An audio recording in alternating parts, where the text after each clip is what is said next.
Althea Villarreal Torrecampo? Ano to? Idedemanda kita sa ginawa mo sa kapatid ko. Nagsisimula na akong maningil. Kung hindi mo ako tutulungan, sasabihin ko ang totoo na may nangyari sa atin noon. At si Ashley, anak natin. Walang probable cause. Malinis sa papel. Hindi na nagre-recover ang bone marrow niya the way we expected. Oh my God! Jasmine! Mas mabilis kung kapatid ang donor. May kapatid po ba si Jasmine? Wala po siyang kapatid. Saan ka pupunta? Pagod na ako! Hindi mo pwede kasama si Ashley! Hindi mo siya anak! Ano?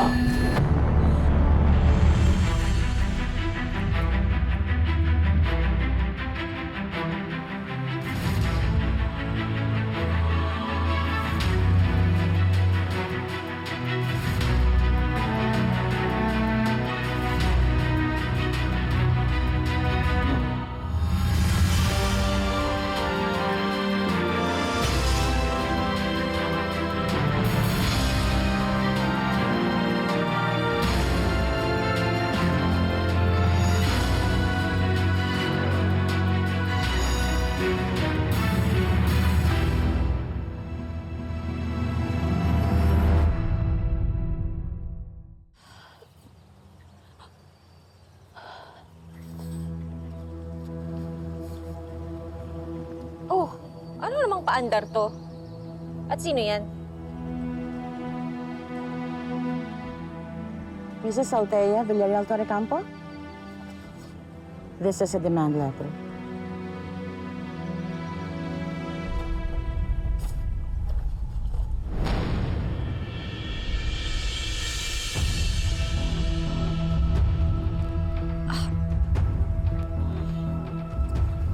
Ano to?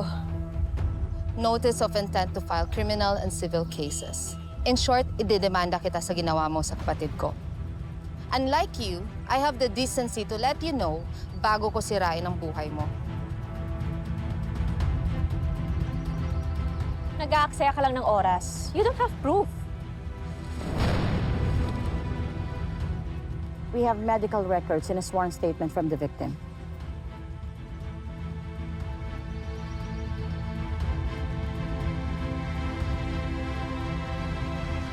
Gagawin mo talaga to. Matagal na dapat. Pasalamat ka, binigyan kita ng palugit. Nakasulat dyan sa detalye. You know how to read, right? Basahin mo.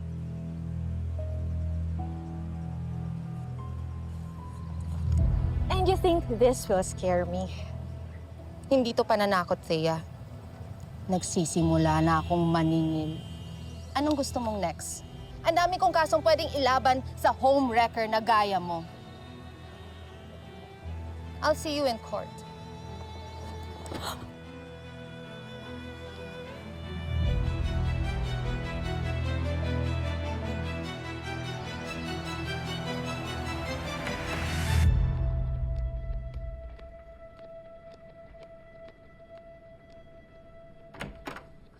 Paolo,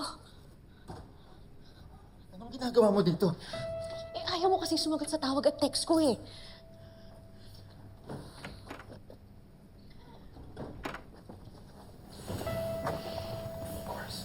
I blocked you.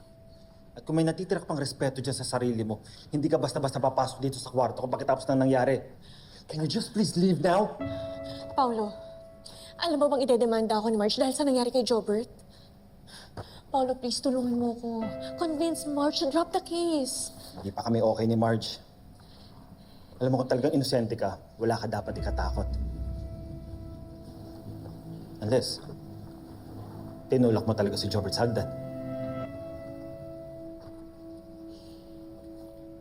Bakit? Accountable ka rin naman ah.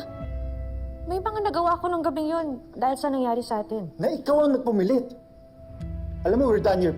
Can you just please leave now?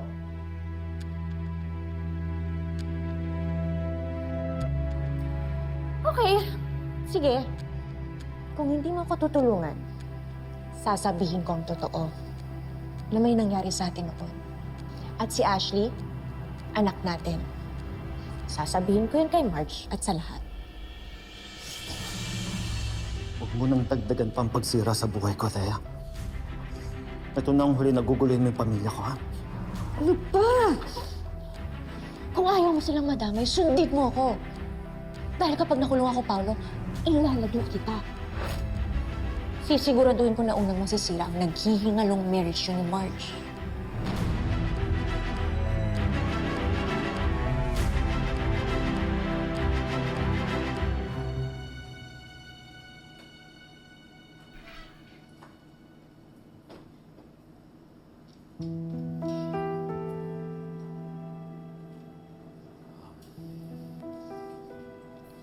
I've heard na idedemanda mo daw si Thea sa nangyari kay Jobert.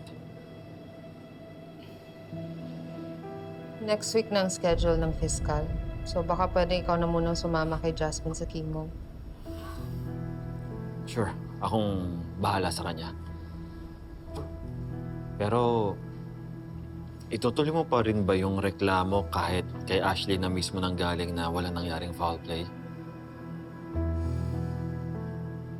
Well, ang akin lang naman, mas importante ngayon si Jasmine.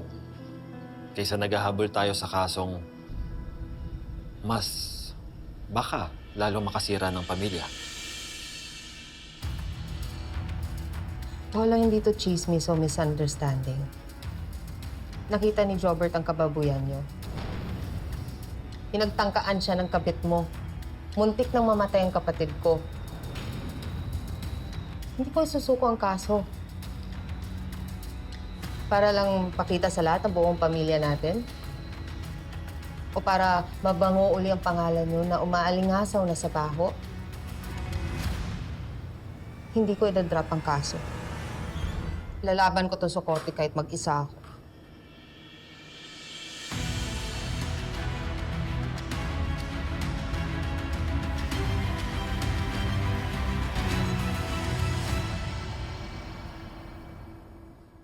Umuwi ka na. Hindi kita kailangan dito.